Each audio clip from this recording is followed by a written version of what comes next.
Oh, there we go. What's up, everybody? This is Indie Game Business, and I'm Indy. That's Jay over there, and in the middle we got Jordan Blackman. Oh, he's not even in the middle. He's on cam. He's on cam. Let me fix right. this. We were taxing Jordan's internet, and so we've got him on audio for us all to hear. So, So does that Jordan, mean people aren't seeing the that kind of douchey photo of me?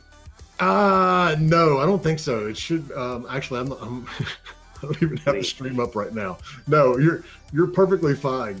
We don't have the your LinkedIn profile photo or whatever it was up there for everyone to see. So we always like to start, and partially it's selfishly of me because I like to find out how people ended up in this industry because, 10, 15, 20 years ago, it's not like there was a career path that led you to video games. So tell us how you got in the industry and then walk us through your career and the things that you've done leading up to, where you are now with your consulting firm. All right. I'm not good at this part though, but I'll do it. I'm game. So how I got into the industry is basically nepotism. Cheers to nepotism. A very popular way to get in, by the way. That was my path in. I had a friend of a cousin, like a dear friend of my cousin, who knew that's what I wanted to do, and she told me that I could apply for an internship at Disney Interactive, and this was in the year 2000, literally. So that happened, and I had an internship at Disney Interactive, and I was still in college, and I liked it, and I was like, oh, this seems pretty cool. I should probably do this, and that was kind of how I decided. And then when I graduated school, and I applied, for all the entry-level positions, all the QA jobs and all that sort of stuff, and I didn't get any of them. I applied at EA and Activision, all these sorts of things, in LA at that time. But I ended up doing some work in television, and somehow I just sort of scraped together enough. Oh, you know what? I got a job at Electronics Boutique. Yes. I worked in an Electronics Boutique because that was the only game job I could get. What'd you do there? And, I answered the phone. No, it was GameStop. It was GameStop at that point. So yeah, hello, this is GameStop, home of whatever, Spider-Man 5. What can I help you with? Would you like to pre-order it? Yeah, exactly. Available for pre-order. How can I help you? So I did that, and I did some work. I ended up getting some work doing production and TV, and then somehow that was enough little bits and bobs for me to get an associate producer position at a company called Nova Logic, who made Delta Force and Black Hawk Down and Comanche and games like this, and that's where I started. I played the shit out of Comanche. You did? Yeah. Which one? Like the original? I believe so. Did they do an Apache helicopter one? It was one of the helicopter games, and I can't remember if it was Comanche or. Comanche was famous because of the voxels, so it had this ability to really sort of go into the valleys that just didn't exist. Oh, yeah, that was it. Yes. Yeah. That's the one. Yeah, where you snuck up on everybody by creeping through the. Yes, that was the one that I played the shit out of. But all right, so what's interesting there is you talk about getting your first job at GameStop, and that's where we used to pull. I think at one point we had hired the majority of the people away from the GameStop in Chapel Hill to work with us at, when we transitioned that agency years ago into a publishing arm. And to the point that the manager of the GameStop was like, you've hired everyone. Can you not just hire me as well? And then we did end up hiring him. And, and most of those folks went to production roles. And so it's one of those, it sounds like a little odd. It's like, okay, find someone who works at GameStop and turn them into an associate producer. But if you're starting out, especially as an associate producer role where you've got, one or two people watching over you anyway, what you need is experience with games, playing a lot of games. And, where do you go to find professional people that play a lot of games? GameStop's GameStop. natural choice. So, no, I mean, that doesn't, sound too odd anyway. I mean, that's what we did. So once you got in the door over at NovaLogic, you've been at Zynga, you've done stuff, obviously Ubisoft, and then even over the last 4 or 5 years, your credits, if we want to put it that way, from the companies that you've been working for as clients is phenomenal. So walk us through how you went from being, associate producer up through, game design expert. I mean, were you the lead on Frontierville? I was in the live ops phase. Yeah, I was design lead on that in the live ops phase, right? Not in the development phase. So how did that happen? Well, at NovaLogic, I ended up, being a producer and producing some games there, and then I went to Ubisoft, and I spent 5 years doing production there, and I did a lot of games and a lot of licenses and stuff like that, and I ended up doing one of Ubisoft's first successful free-to-play games. So that got me interested in that whole world because it was like all new to me, and I had already been doing production for a very long time. So the whole freshness of it was very interesting, and that kind of took me through, that when the stuff we did at Ubisoft, we were basically working in a vacuum. We had no idea what we were doing. We were trying to figure it out. And then at Zynga, I got to learn a lot and, worked on, some really massive projects, and that that learning I've been able to use to help clients and help folks build free-to-play games or improve their free-to-play games, and that's kind of what's allowed me to work with the big brands and the bigger publishers as well. So free-to-play's got how do we want to say this? An image issue. A very bad reputation. Yes, that's it. You've obviously had more coffee. It's 9 o'clock where you are, and you've had more coffee than I have at lunch. It's not, and I try to tell folks, it's not like it used to be. So when you look at free-to-play now versus, when you were, as you said, making up as you go along at Ubisoft, which quite frankly, that's what everybody ends up doing at some point in time. How have you seen free-to-play mechanics and design change from those days through Zynga to where we are now? Well, during those early days, it was just this exuberance of the size of the audience that was so big. Nobody had seen anything like that before. Where you had, millions of people playing the same thing every day. That was just unheard. No one had ever seen anything like that before, that I can think of. I mean, I don't know if you guys can think of anything that was like that. Mm-hmm. So there was all this exuberance, and no one the thought was not about, what are people going to feel about this in, over a year. So now now the key metric is basically retention, right? So what is retention? Retention is like a good, fun game. At the end of the day, it's all business to make the financial side work. And if you want a successful business, you have to have customers who stay around. So that means that focus has shifted from being, more about revving the engine of the business side as fast as possible to how do we make an engine that can stick with us and build a healthy business around. So how would you convince, frankly, a lot of the people that are watching right now that free to play isn't an evil thing anymore, and you can design that way without trying to basically exploit your users, because you're right. I mean, if you do, they'll leave, and you don't want them to do that. So go ahead. I mean, things like Fortnite probably make the argument pretty easy these days, because you're seeing the trend get to somewhat more, just think good experiences that are free. So I think that helps make the case.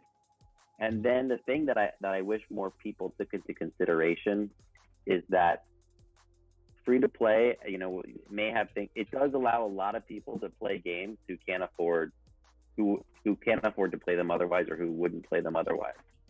And those people end up being good for the premium, for premium games. They end up building the overall community of people who like games. And, the reality is there's just a lot of people who would not spend the money on a $50 game, and free to play lets them play something. And I've been very impressed with Fortnite's monetization, where you get no gameplay advantage at all. And it gives you that option with the subscription of, spending $10 a month to get access to some new stuff, but you don't have to have that new stuff. Do you think we're going to see more games go to that model? Because I've heard, for years, we know that the publishers have been trying to push, let's get these people to subscribe. And part of it is because, and I'm guilty of this as well, we subscribe to something and then we forget we subscribe to it until we happen to accidentally look at our email one day and go, oh my God, I just gave whoever it is another $99 for a year-long subscription, or $10 or whatever, because they think that once you're on there, they're going to keep you on there.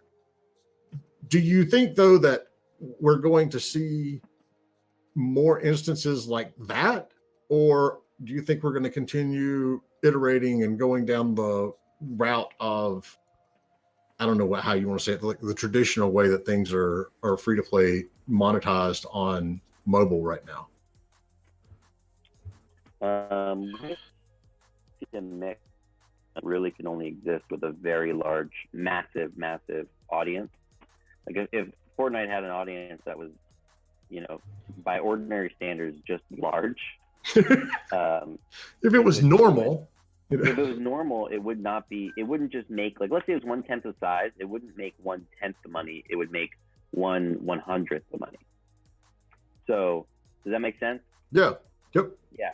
So given that, the scale you need to be successful with those strategies is actually very big. So it's not like suddenly any game can be successful doing the kinds of monetization strategies that Fortnite has. So if you think that, you're making a mistake. So we're not going to see suddenly like all the successful free games using these strategies, because they can't all be that big. Does that make sense? Yeah.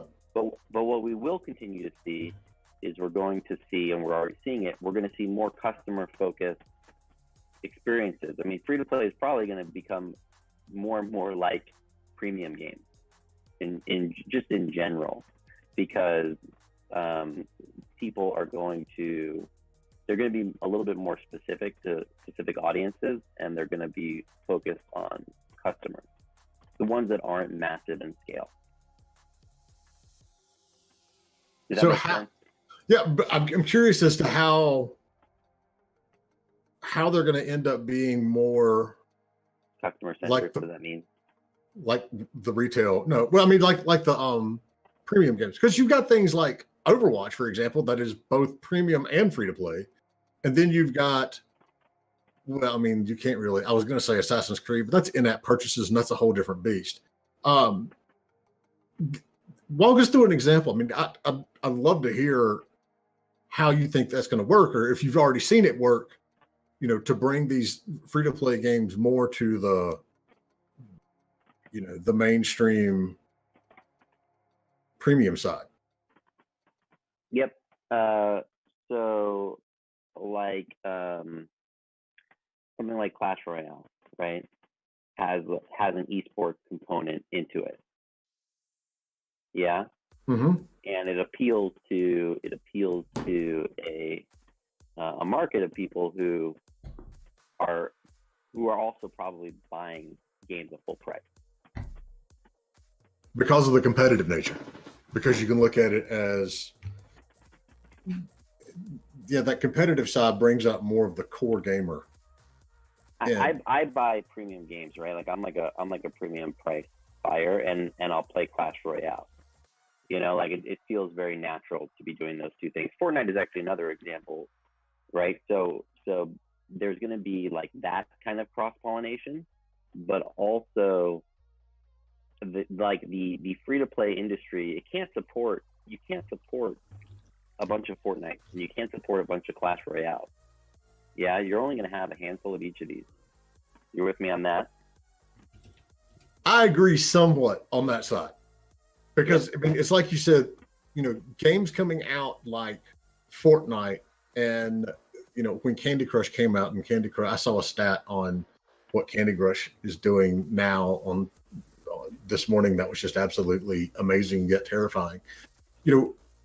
We are seeing a bigger market to pull from. So I think you can, we're not ever going to be in a situation where there's like 20 or 25 successful competitive battle royale games. But right. I think we're still going to see, I would say it can roughly double. I mean, even 10 would be a stretch, but to have 5 or 6, competitive shooters or competitive, whatever genre we're looking at, I think would be good. But I don't. Good. But they're not going to be similar in size. Like, just look, like it's the same thing. How many Ubers are there? There's Uber, there's Lyft, and then there's like a bunch of people who didn't make it. How many companies make like operating systems for phones? There's a lot, but how many really do it at the highest level? There's only a handful. It's the same thing with these big game categories. Like you can't, it's not like when we think about how box product used to be. And it's even happening with box product. I mean, Call of Duty, how many shooters are there now? We were playing 10 years ago, 20 years ago, when there was like a whole proliferation of these brands, but there's a lot fewer now. Yeah. No, I agree there. I'm not saying it's good or bad. It's just that's the nature of it. So what I see happening for indies is being more niched down, being more specific with who your audience is. And that's what I mean by being more customer focused. I'm a huge fan of niches. I have no problem with that whatsoever. So with all of this in mind, and it's one of those that, as the coffee works through my system and I see exactly what you're saying, I agree. Because it was, last year, about a year and a half ago, when I was on these investor calls, where people are wanting to know about how's Activision going to do this Christmas and how EA is going to do it. And I was the one standing up going, is nobody wondering how this PUBG and Fortnite thing are going to affect Call of Duty numbers and Medal of Honor numbers in December? And they weren't. For the first 6 months that we saw, PUBG exploding and then Fortnite exploding, it wasn't even on the radar for a lot of these bigger publishers. And now it is, because of what you said. You're seeing them turn around and go, oh, damn, we have to like iterate on our design and we have to put a battle royal, version in there.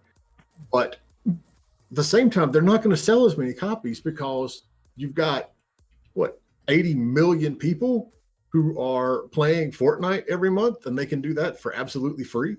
Mm-hmm. And you've got the same on Warframe. I haven't played,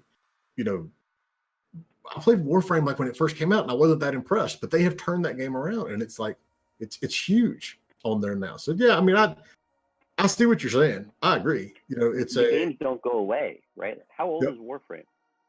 I don't even know. Let's Google that.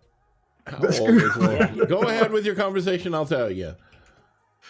But that's another reason why you can't have as many competitors in the space successfully anymore, because we used to be in a world where like this year these games are on top and this year these games are on top, and look at look at mobile. Like the games on top don't change that much. Warframe closed beta. I think it's like 8.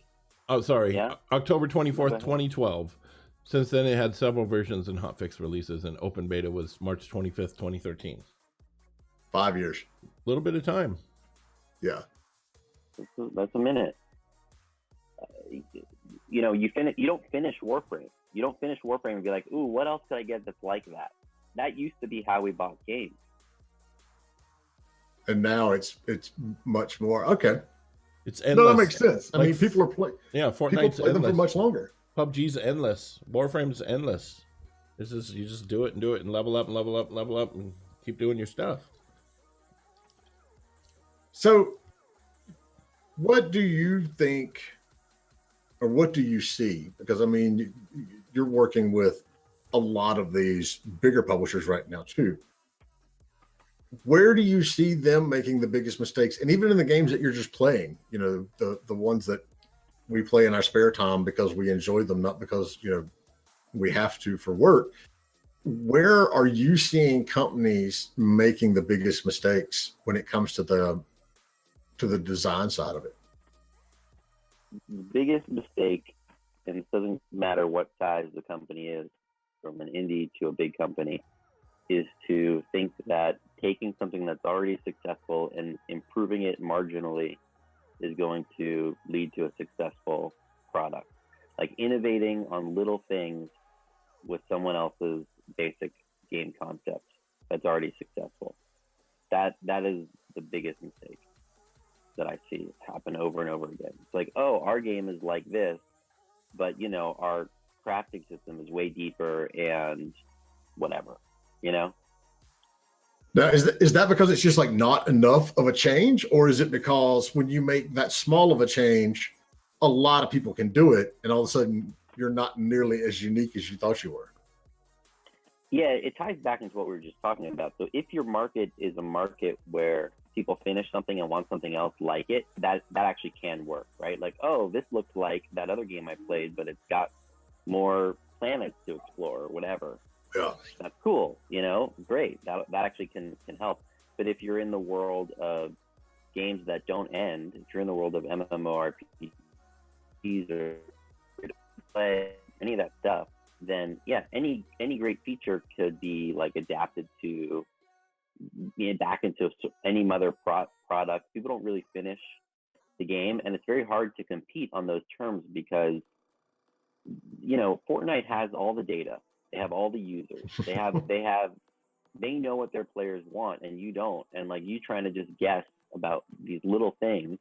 And I think you're also absolutely correct that for the players, they don't really like that's not exciting enough, you know, to leave your whole community that you're playing with because it's got this one thing that's a little bit better. It's got to have a whole different experience for you to, you know, want to really give it a go.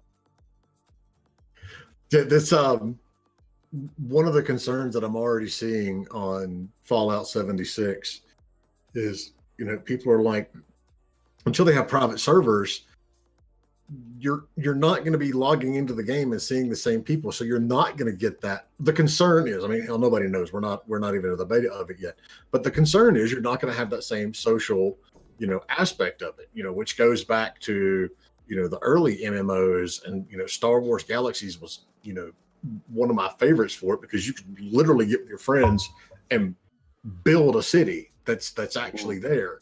And so, you know, one of the concerns is, you know, we're going to lose out on that sense of community given the way that the game is designed. And so, you know, when we're talking about games that you play for a really long time and you don't, I just pulled up Steam because I was curious, and I have almost 2,000 hours in Fallout 4. And you turn around and you're like, okay, so why, you know, what's Fallout 76 going to do to this? And does it mean we're never going to get another Fallout again because, you know, we're just all existing in this world of our own? I mean, this online world that just keeps going. Hopefully that's not the case, but at the same time, you know, if the content's good enough and they keep going, that's fine. anyway, that was one of my tangents. So, all right, I want to completely I'm really curious about that game. I'm very curious. It sounds interesting, and it is a unique experience that they're offering, which is cool. Well, my counter to it in the back of my head, it's like, all right, well, obviously they didn't stop making Elder Scrolls because of Elder Scrolls Online. There's a new one coming out. Well, I won't say soon. It's Elder Scrolls. It'll come out in like 2 years, maybe, or something along those lines. All right. So when I first met you, you were literally traveling the world and, going to all of these places, and we would, get up in the morning and play Where in the World is Jordan Blackman? Yeah. Part of the reason you did this was to, learn about games in other cultures. Tell the folks, a little bit about what you did and where you went, and then what you took away from it from a game design side, because I thought what you did was brilliant, and all of us should have the opportunity at some point in our lives to just travel for a while. But, tell everybody what you did, where you went in broad strokes, but then what did you take away from it, from the different games that you saw and the cultures that you hung out with? That is such a cool question. Thank you for just even remembering that.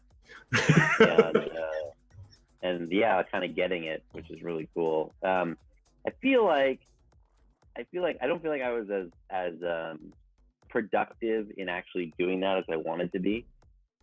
But I did get to, like in Mexico, I got to learn all about the Mayan ball game, for example, which is a sport that for the Mayans was actually tied into their religion. So they basically had like a sports arena next to the temple in every Mayan city to play this thing called the ball game.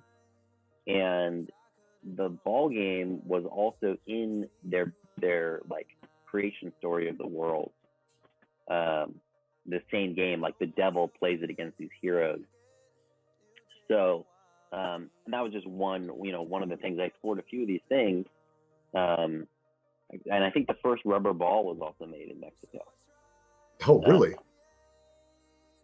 That was the game that had like this. They would mount like the circle on the side of the arena, and you had to get it through the hole. But people like died playing this as well. Yeah. Well, here's the thing: is people don't really know. Like, so you take the tour, and like your tour guide tells you one thing, and then you like read about it, and it says something else, and then like you watch a YouTube video, and it's a little bit different.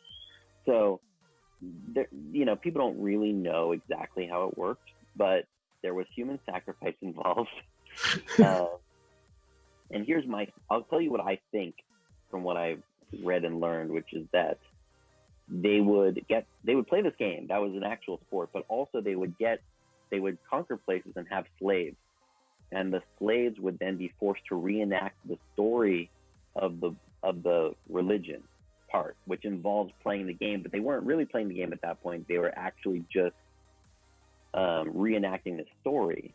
And in the story, someone dies, and that was how the sacrifice fit in.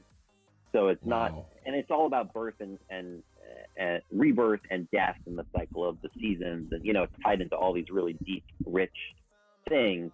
But that's my version of how I think it was utilized and where this human sacrifice fits in. It's not what they're going to tell you if you go take a tour of like Chichen Itza or something like that. I would love to. Yeah, it's pretty cool. It's pretty cool. So you went down through Mexico. You went to Central America. Or maybe you did go to Costa Rica. I'm not sure. Central America down to South America, and then you went to Europe as well, right? I did, but I went to Europe. I was really for work. It was for a client. So basically, I was, like when I had client work where I didn't have to be there, I could travel and work. But I ended up doing a lot more actual work for clients than this. Like most of what I was doing was actually working. And then I would try to sneak in, some of this research, when I could. And I guess the big takeaway was that, that we think of games as, I grew up thinking of games very much as board games and video games and I'm interested in video games in the future, and that's still kind of, you know, a big interest for me, most of my interests. But games are part of the human condition. You know, they go back as far as we have records of anything, and they don't exist in one culture; they exist in every culture. And I think that that's fascinating, and play as this effusive thing, and how people are able to find joy no matter what through games. And as someone who makes games, like, I think the value of what we do for society, sometimes we forget that, like, it's really important for people to be able to, I don't think we talk about it that much, that, like, we know games are fun, but, like, that actually, but there's still a stigma attached to it too. Right, exactly. And I get that too. Like, it doesn't mean that it's all one way. You know, things aren't all good or bad.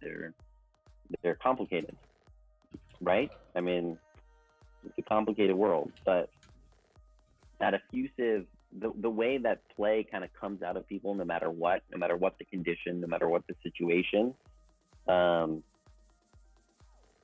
was something that was inspiring to me. It is still inspiring to me. I mean, and you can see a lot of it, you know, even from, I'll say, like, the layman's view, because you know far more about game design than I do. I got out of that field 10 years ago because it was already getting so specialized that I was like, I'm not good at this anymore. But, you know, if you look at the way that soccer is treated here in the States versus overseas, and then you see, like, in Cuban culture, how big of a role dominoes takes, you know, where dominoes isn't that big here in the States, but it's a huge part of, you know, Cuban culture, for example. And so it's interesting the way that these things tie in to our everyday life. But, you know, we still live in a world where it's like, oh, you want to do a job in video games? It's like, you know, that's not a real job to some people. Or, you know, the sheer fact that you can get a college scholarship by playing League of Legends or Overwatch just completely dumbfounds people. But, you know, it's iterations. We're watching that change, like, right now. Yeah. I mean, and when I just heard on FM radio this morning, the host was talking about playing Dark Souls 3. And that is a core gamer right there. That's not something that is, you know, you just kind of casually pick up and play a Dark Souls game. You know, but we are seeing, you know, there's Overwatch on ESPN now. There is a special show. I just saw on the news. There's a special 1 hour documentary or story about League of Legends that's coming out, you know, in the next couple of weeks. It is changing. And so, you know, we're getting more people involved. You know, like we said, you know, the market for games is getting bigger because there's more people coming in. How does that change what you do from a design side? You know, especially in a free-to-play design side where you're not necessarily designing for that premium price point. You know, you've got a ever-expanding, ever-evolving group of players that are coming in. You know, how is that changing what you do on a, I'm not going to say day-to-day basis, but, you know, month-to-month, year-to-year? It means that, like, design, it's always, and it's, you know, for, like, indies, it's a little different, but knowing your market is becoming more and more important to the design process and the design craft. And I think through most career, you know, your market is basically, you've always felt like you have a pretty good intuitive understanding of, like, what, you know, how that works. And I think now, depending on what you do, it's not, you know, it just depends, but designers who want to be able to do a lot of different things need to make sure they understand the market that they're designing for and take some time to research the market.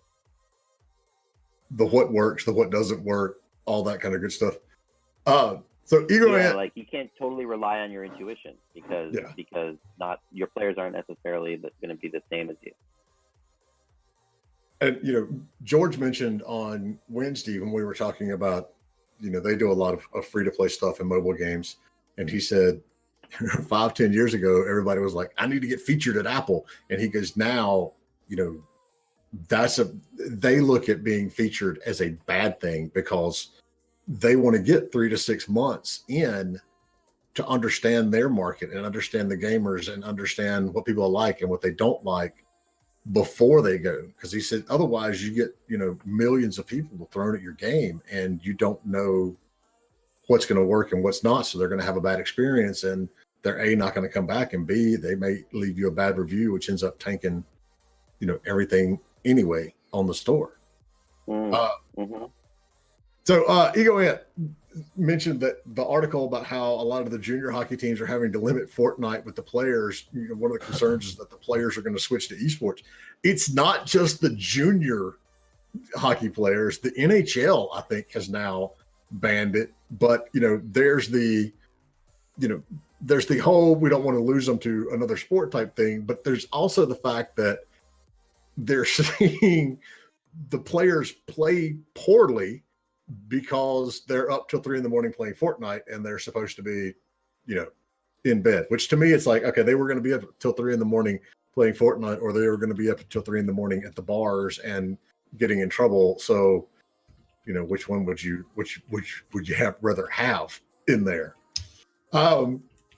So just housekeeping, obviously, we love what we do. We try to do this and bring some of this knowledge to everybody. Give us a follow, tell your friends, check us out on our Discord. Indy, I'll put that up there real quick. Discord, I got it. You got it. Okay. I won.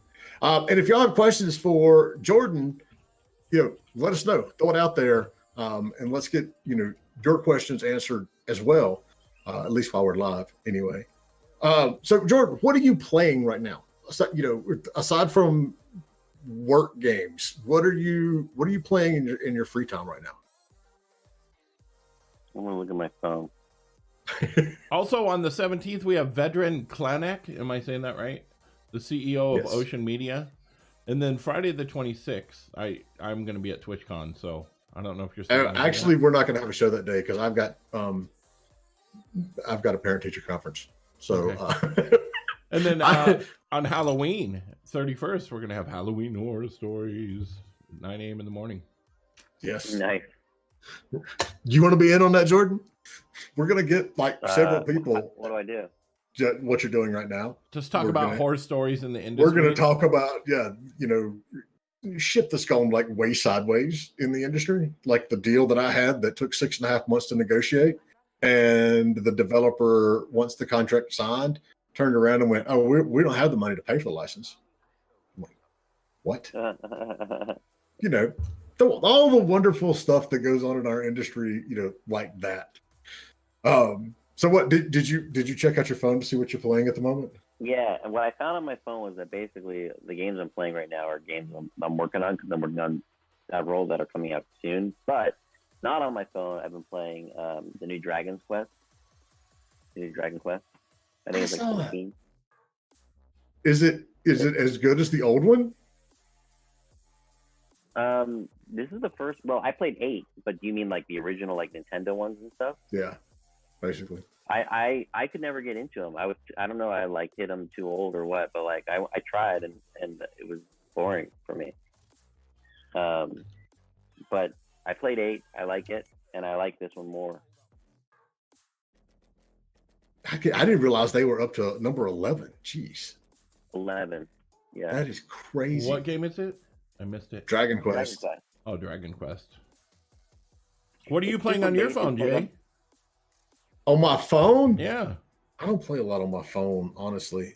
I have all right, so when Lauren was on the show a couple of weeks ago and she mentioned the Two Dots games that she plays, all the time, I've started playing that all the time now.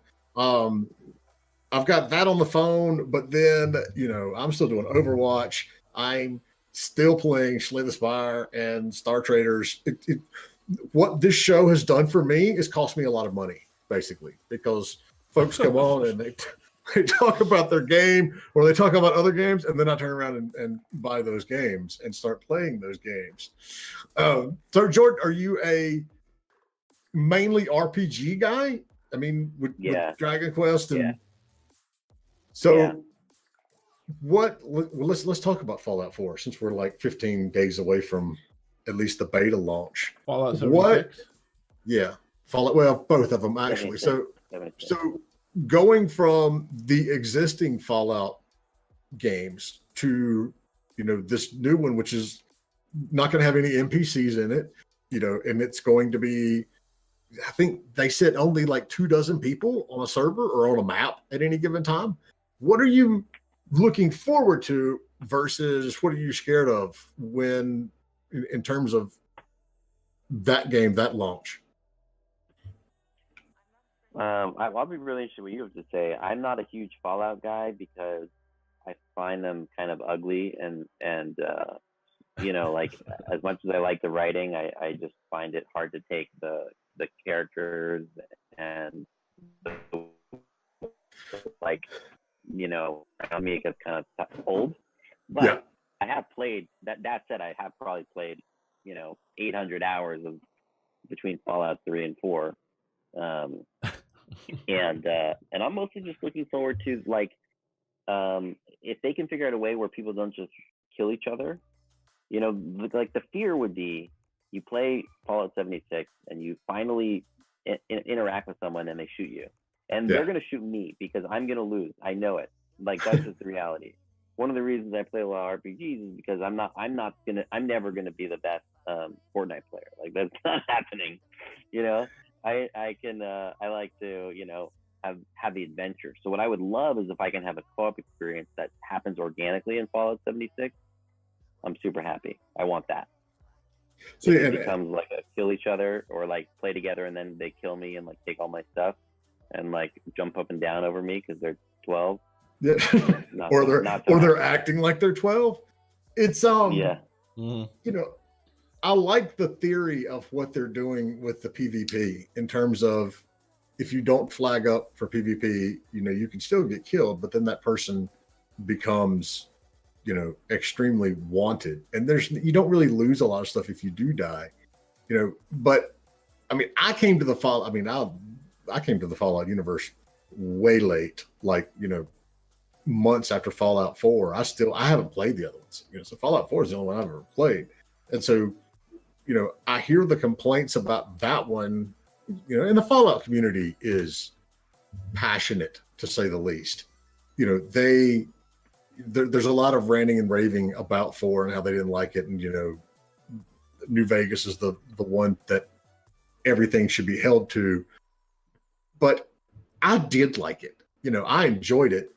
Yes, I still haven't done all the stories because I get sidetracked in these big open world RPGs, going and exploring stuff and, seeing different areas and doing like the random quests and things like that. That's me. That's me too. Yeah. And so I'm not as concerned about, all the not technical, but all the nuanced stuff that people are worried about, because I'm looking at it going, it's a new Fallout game. And 2, I don't live far from where it's based this time. I mean, and that's cool. That's the really Appalachia, however you want to say that word, it's the Appalachian Mountains, but I don't go much further than that. The environment is going to be like very, very similar to where, I live in real life. Bear with me 1 second. Getting a phone call. I'm like that too. I will play a game that has a storyline and then I will just completely wander off. I was like level 30 in Skyrim before I found out that you could do magic. That's amazing. I mean, I didn't even know because the first thing I did was, the first thing, and then it says go this way, and so I completely went the opposite direction and just wandered around for hours. And see that we had this conversation with a friend of mine who has absolutely like adored the Zelda series from the get-go. And I've never been able to play a Zelda game. I've gotten started in a lot of them and just gone, I can't do this. But I played Breath of the Wild all the way through, multiple endings and the whole thing. And then when I was like, all right, I was going back, talking to him about it, and he's like, I couldn't play it. And I'm like, what do you mean you couldn't? And he's like, in his mind, Zelda isn't supposed to be an open world. It's like, he's like, when we play it, it's like, go here, do this, so you get access to something else that you go do. And to me, it was just like, absolutely fantastic that, you could just go and do masterpiece. Anything, anywhere. Yeah, exactly. I didn't have a problem with it at all. But I mean, that's the way that the reality is our perceptions of these games are going to change, and our experience with them is going to change, because the medium is evolving.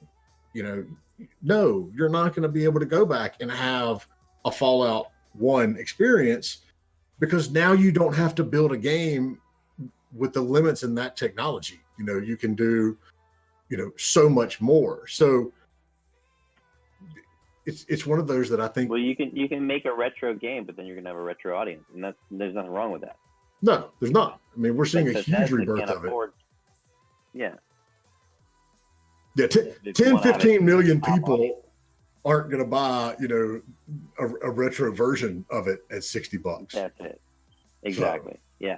But on the other hand, if you're a small team and you want to know for sure that you're going to have someone buy your game, that's not a bad idea to do something that people aren't getting enough of, that people used to love. Like, it just depends on your goal.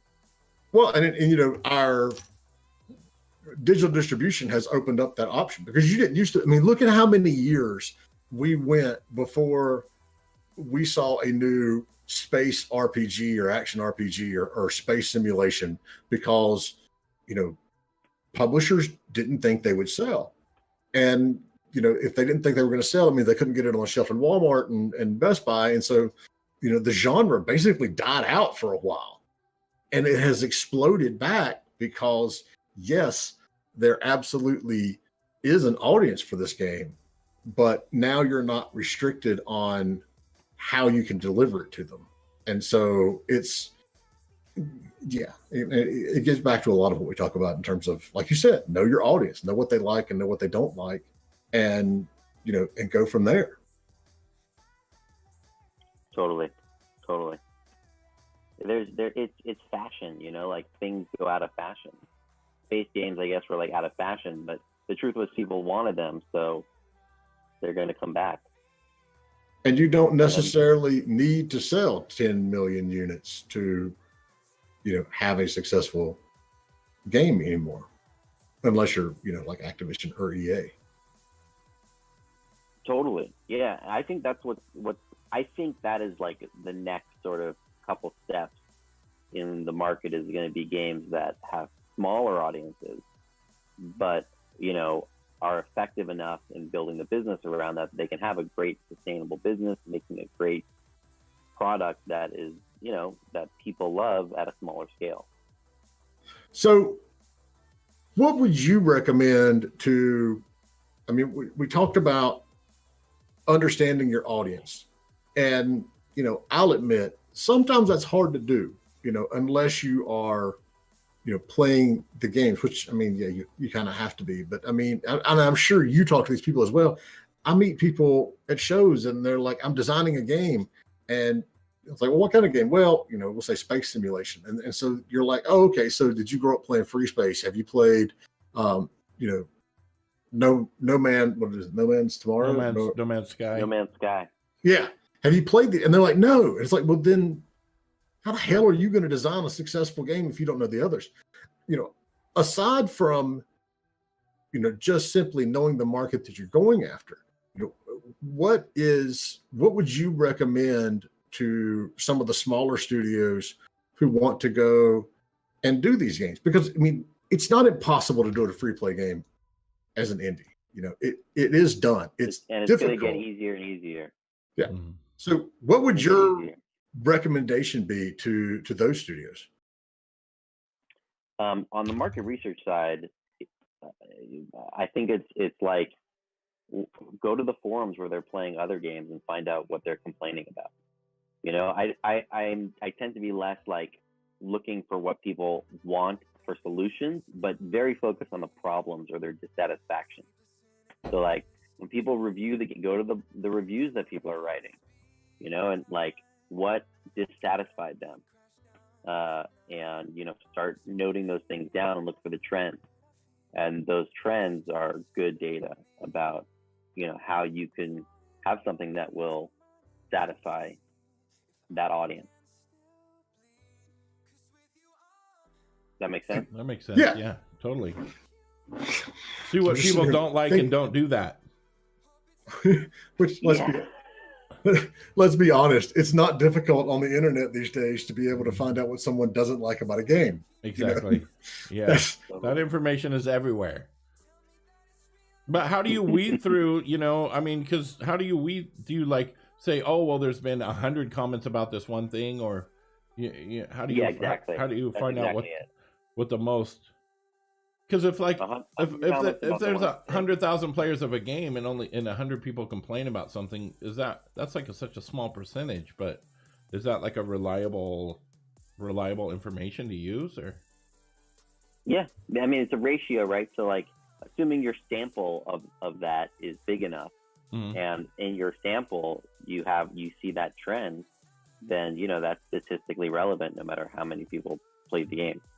Right? You know what I mean? That's how they figure out all sorts of things. That's how they figure out, you know, who's gonna win the election or the voting is done. That's how they figure out how many people watch a television show without polling everybody. It's all done with a sample. So as long as your sample size is reasonable, I think 100 sounds pretty good actually. And then you still have to use like your brain check. Like if it sounds ridiculous or you don't believe it, then maybe there's something wrong. Right. How do you balance that with, especially on the more casual side? I mean, you can go on Reddit and find with any game, any number of issues that people have. How do you factor in or avoid the, you know, extremely vocal minority, you know, part of that? Yeah. I mean, yeah, you're getting, if you've got 100,000 people playing your game, but only 100 of them are talking about it, or 100 of them are saying something is bad. How do you make sure you're not listening to the wrong people? The feedback from just a bunch of highly agitated people. Well, no. What we said we were doing, I mean, and you could apply similar strategies to like your own product, but what we said we were doing is getting to understand the market for a kind of game we want to make. So we're saying we want to make such and such kind of game. Who are the kinds of people that play that? What other games do they play, and what's being said about? What are they saying about those games? So the vocal minority is definitely not. Yeah, like a lot of people love it and have nothing to say, but the people who do are the only ones you really can get data from about this, and those are also the same people who can become a vocal. They're the early adopters. They're the people who are going to get excited about things as well. So, you know, they're vital for any new endeavor. You need those people. So by looking at a variety of games and not just one, but, you know, by looking at a variety of games in the area that you want to create your game, you almost offset some of that stuff. But at the same time, you know, what you're saying is, sorry, ran out of coffee and now my throat's dry. Even though they're a vocal minority, they're, you know, what we call the social influencers or the social whales. You know, they're the ones that may not be putting a bunch of money into your game, like we typically say, you know, refer to as the whales, but they're the ones with the influence that are talking to a lot of people who listen to them, and therefore, you know, you should listen to them as well. Am I on point there? I think that's true. I mean, they're not necessarily. It's not that they all necessarily have a huge following, but they're probably the same people who can be really pissed off can also be really excited. Yeah. You know, generally, and you know, maybe someone in particular has a tendency to just be pissed off about everything. That's fine. But again, you're looking for trends. So if all the pissed off people have found and identified a similar thing that's dissatisfying them, it's still valuable information. At the end of the day, the only way to know whether someone's going to, we're talking about market research, right? Yeah. The only way to know, and I'm sure you know this, the only way to really know if someone's going to buy something is to offer it to them. Like for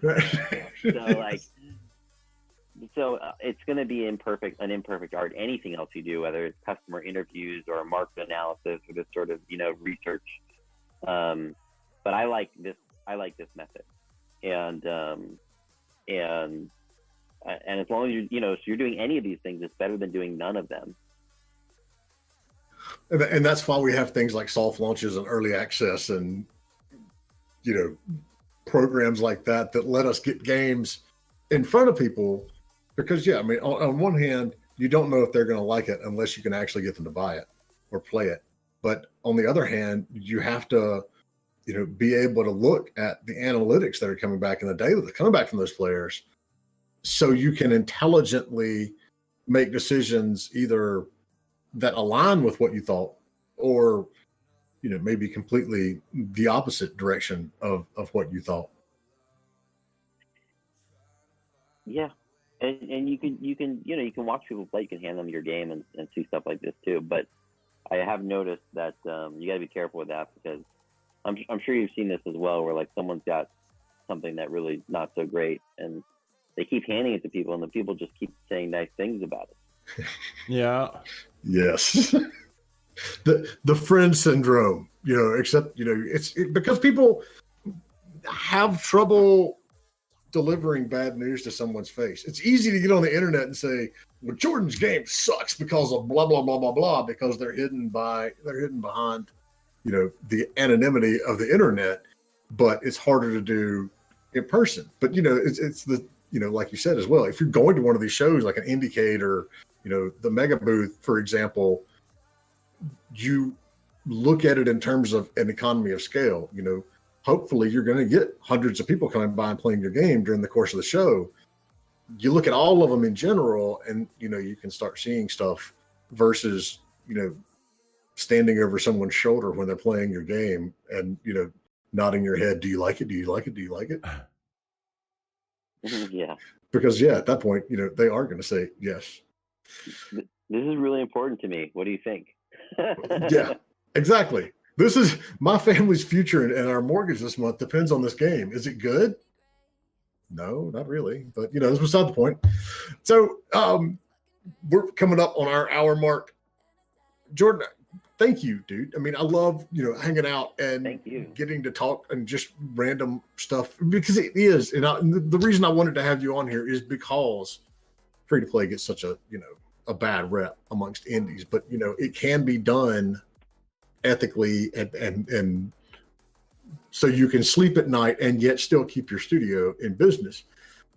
Is there any other did we cover everything? Is there anything else you want to? Well, I want to say one thing about that, which is when I was doing like box premium console whatever, people would also complain about like marketing departments, like the marketing department, and all this stuff. And just like, so you were able to kind of like have somebody else do the job of, asking people to buy and then complain about them. In free to play, like you have to do it yourself. And in indie also, like if you're doing your own business and your own marketing, you're having to do some of this stuff yourself. So like, their ethics get involved in these things, and like that's part of it. But at least in free to play, we're actually doing it and not just complaining about what somebody else is doing with it and not doing it ourselves. And I honestly had not made that connection before you just said that. But because it's as much as people like to complain about free to play now, the games itself iterate based on what people do and what they enjoy. Whereas, God, yeah, you're right, man. Back in the day, how many times did we play shit? Did we go out and spend $50, $60, $70 on shitty games because of bullet points on the back or screenshots on the box. And it, Right. to me, yeah, that's a hell of a lot worse in my opinion, because at least if I'm playing a free-to-play game and I don't enjoy it, hopefully I would have figured that out at $5 into it, or even before I put money into it. But back in the day, you were screwed day one, if you didn't like it, and it affected the design because the publishers knew it. It's like, whatever, once they buy it, and they're done. All right, so I just posted. We're in the business, we're Yes. making a living doing this, and someone has to market it and sell it, and we need those people, and they deserve some respect too. Yes, I agree. So, all right, I put a note up for your podcast. So, in addition to Jordan's consulting work, he has an awesome, podcast called Playmakers. And if you go to the link, it's right there. He's got people on here like Gordon Bellamy. What's his name? Not Dave Roll, but hold on, I got to look at it real quick. We did have Dave Roll. Yeah, no. Oh, Lauren Lanning is the one I was thinking about. The one with Lauren is awesome, but Jordan is part of the reason that the show's here, whether he knows it or not, because I loved what he was doing. And, I was like, more people should be doing this and sharing this knowledge. But, Jordan sits down with folks and, goes through everything from, venture funding to, working with Hollywood. And, Lauren's is a two-parter there. So it's a great podcast. I highly recommend it. And then well, we got to have you on. Yes, dude, I'm up for it. In all year, but when we get back in action, we'll do it. Yeah, well, I need to sit down with you and bounce ideas off of you anyway, because I think we should take the audio from this show and do the same thing. But I have no idea how to go about doing that successfully, and so I'm going to talk to people who have done it before, like you. Okay, but yeah, we chat it out. And then if you follow the second link I just posted in there, you can get Jordan's, tips and guide to, doubling your conversion rate for your free-to-play game. So, you're not hogging the knowledge, man. You're sharing the wealth and letting people know. So that's a good thing. I can endorse that. And if anybody got any other questions, which I don't think so, but just asking, anything you want to cover today? No, I think we covered it all. I mean, not at all, but I think we're good. we know never everything. Cover it all. Everything has been covered. The show is over. That's it. There's no more. No, yeah, it was an interesting show. I was learning a lot. I mean, that's why I wasn't talking much, because it was out of my realm of whatever. But I learned a lot, so that's good. That's what we're here for. Yeah, Jordan. What kind of games are you playing? Me? Yeah. Are you talking about mobile games or? No.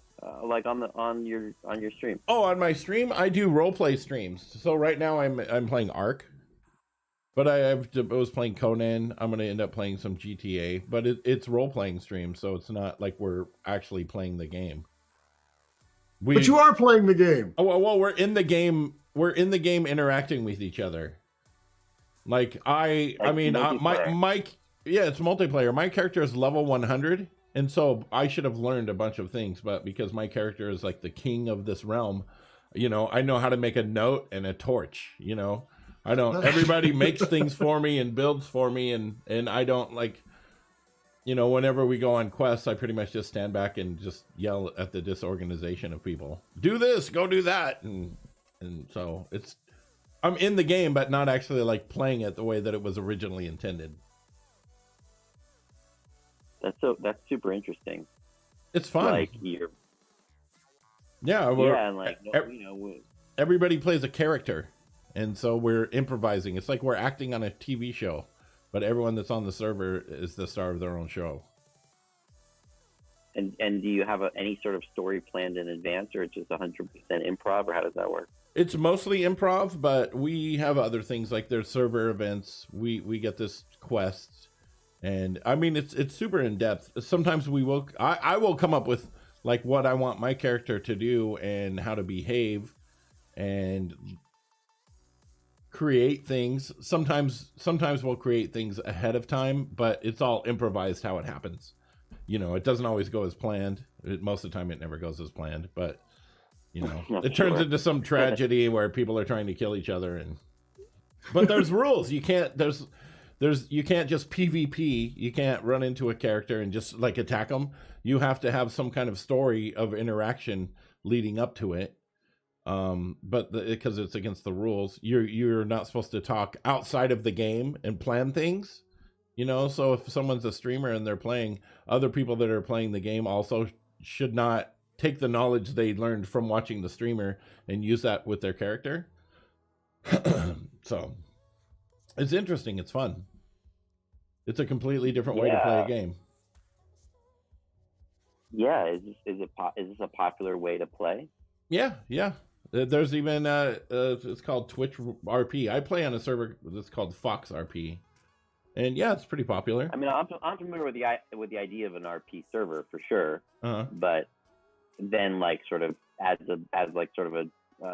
also then there's the stream around it. That is new to me.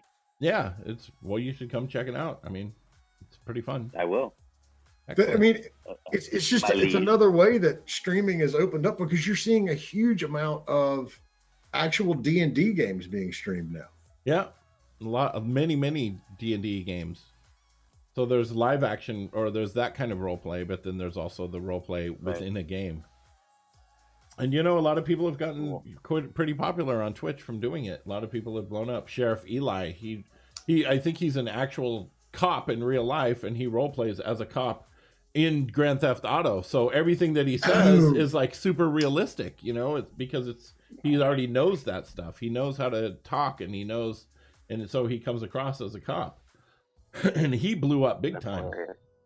I didn't know that was his name. Those are hilarious. Yeah.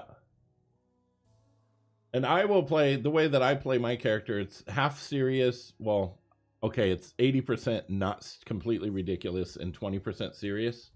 There are serious things, but there's a lot of, you know, fart jokes and just innuendos and stupid stuff. But it's fun. Phrasing. Yes, there is a new Twitch team. It's called the Storytellers of Twitch.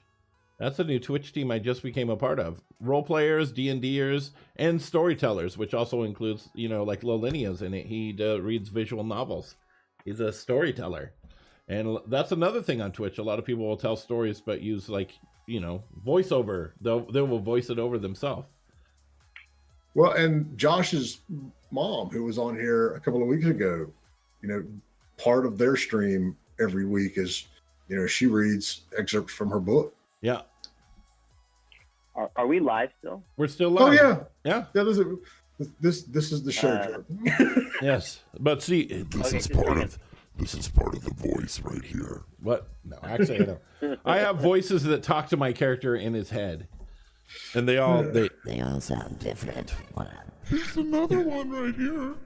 And then this one. Oh my god. Yeah. So I use that on stream, and then, you know, the voices talk to him, and he conked his head recently, so he's going a little bit crazy, and he's become a little bit dark. So did you have a question, Jordan, or were you just curious if we were still live? I was curious if we were still live. I can say this live too, but I actually, and I feel a lot better. But when we started the show, I had a pretty bad hangover. That's fine. And it's not because I'm like drinking all the time. It's because I don't really drink that often. But I did last night. I'm with some friends in LA, and so yeah, I just had a really bad hangover. But actually, I feel much better through the conversation. So thank you. That's funny. We're here helping you get through your hangover. It's all good. Right. That's what we do. That's our rules. We help you get through your hangover.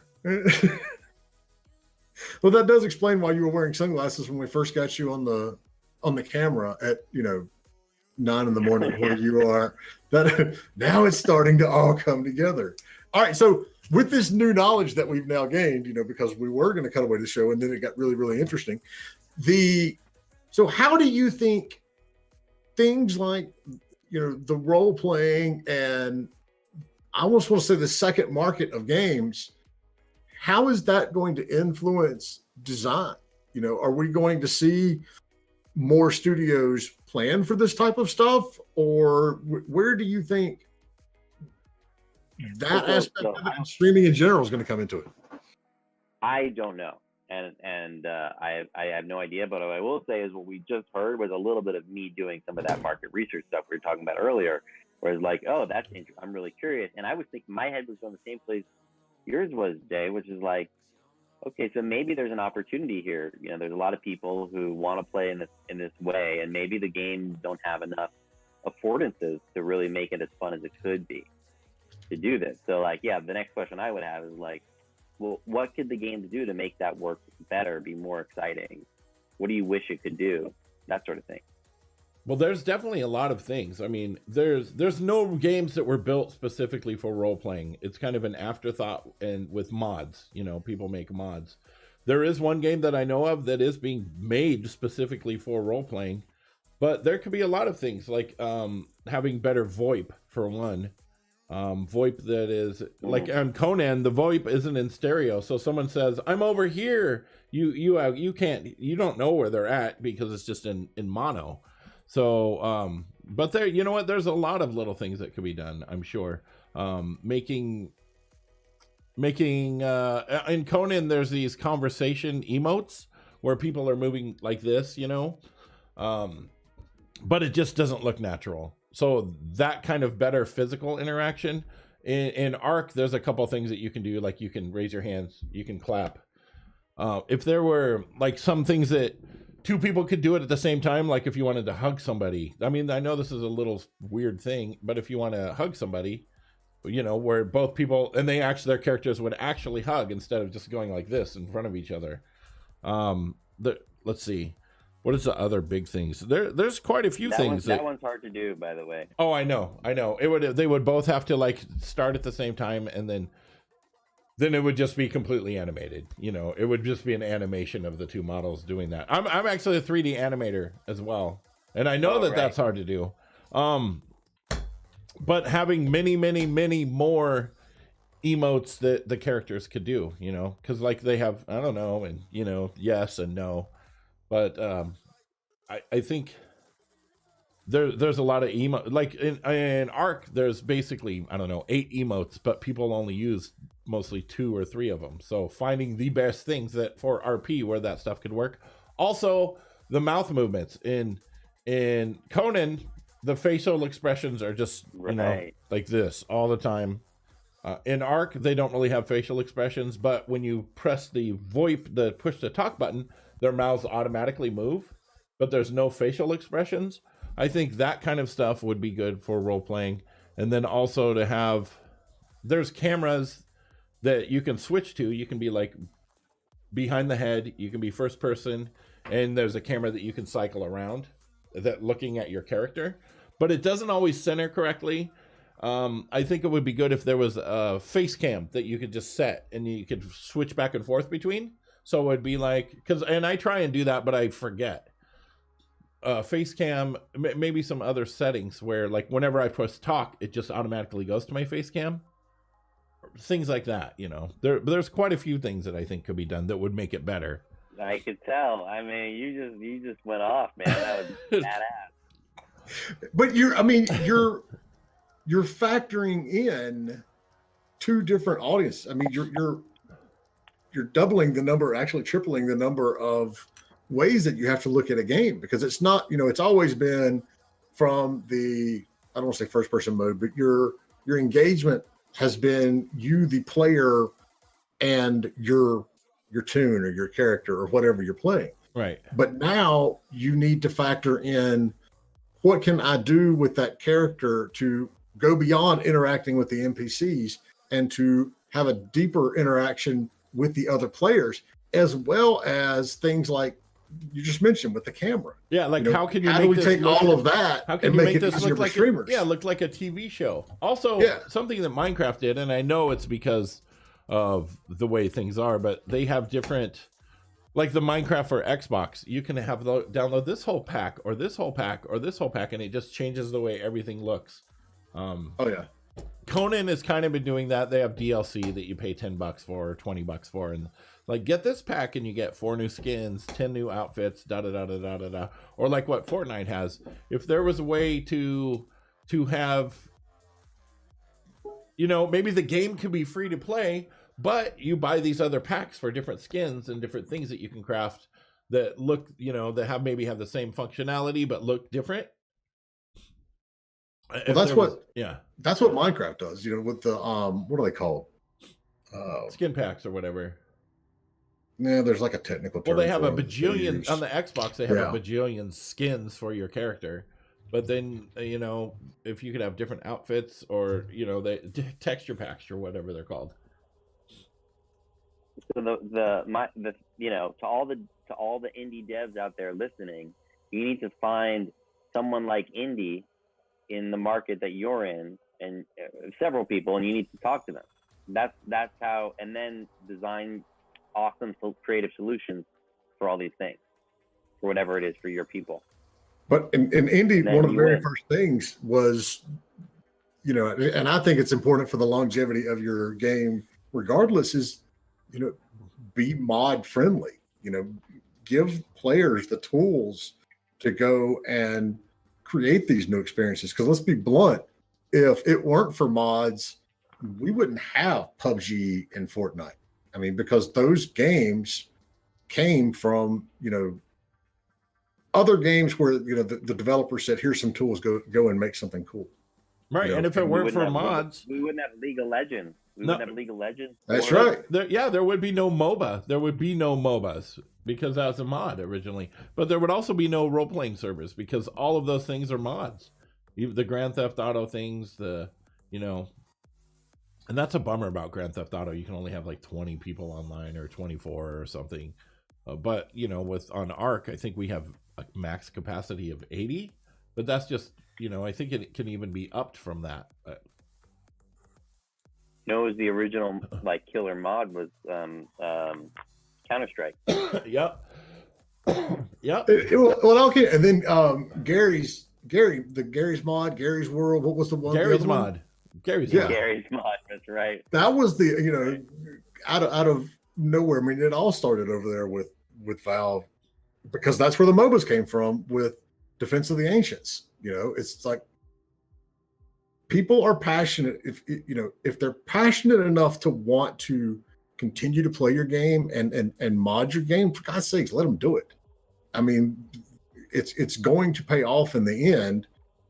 Maybe until you hit something like the size of, you know, Microsoft or you know, Take-Two, where they're putting limits on everything. But, you know, the reality is you're not that company. You know, you've got a smaller, medium-sized title, and modding can only, you know, really help you. With the tabletop simulator that's on Steam, I mean, that's one that we've seen. You know, it basically started out as a mod playhouse, and now there's tens of thousands of different games you can play for free. The ones that, even the ones that you can buy, we're seeing, you know, board game manufacturers sell digital versions of their game, you know, to play in tabletop simulator, so people can get an idea of whether or not they like the game, and it becomes, you know, cross marketing and leads to more sales, and you know, it's all this stuff. I'm a huge fan of. If someone is passionate enough to want to play your game like that, don't hold them back. Right. Let them do it. Just like you see a lot of games that were board games become digital media, you know? Mm-hmm. Exactly. And or vice versa, the Dark Souls board game, you know what I mean? Well, yeah, it goes all the way around everywhere. 12 Days, I can completely sympathize with you, because that's what it did here. And I woke up at what I found out later was about 6:15 this morning, and I was freezing because it went from 70s to like, it was in the upper 30s, lower 40s last night.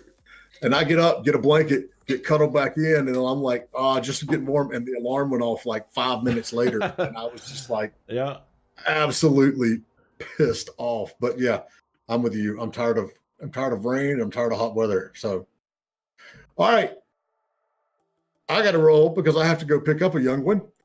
Jordan, thank you, dude. And I hope hope you're feeling better now. But I am. if you want to come back on the 31st for our horror stories, I know you've got to have some. Anyone who's been in this industry for more than 5 years has some. You're more than welcome, anytime on the show. But yeah, Thanks so much. our Thanks so much pleasure. for having me on. It was super fun. We try and have fun. Indeed, you want to play us out? All right. Yes. Thank you guys. Make sure and follow. Click that follow button. I'm Indy. That's Jay. This is Indie Game Business. We'll be back Wednesday with what was it again? Veteran. Veteran. So, Veteran. Veteran is one of those few developers, and he's been around for over a decade, that has successfully made that transition from a contract development work for hire studio into a studio who's doing all of their own original IP now. So definitely want to talk to him and find out how they've done that and why they were successful where so many others, including myself, were not. And so that should be an interesting one too. Yeah, we're going to talk about the transition from contract development to your own IP and how this industry never changes. It just goes through cycles. That seems to be a current theme lately. Yes. Current theme to talk about. Super good topic. Never sell your game for $5 and don't be and hold on to the design because 15 years from now it'll be the same again. So you can Google what you don't know, but you can't Google what you don't know. You don't know. We need just a thing of sayings that we just put in our panels. That's very true. Yeah. And we call them indie game-isms or something. For this one, we're going to use the learn about how human sacrifice affects game design. That's definitely clickbait for sure. All right. Thank you, everybody. Bye. Thanks, everybody.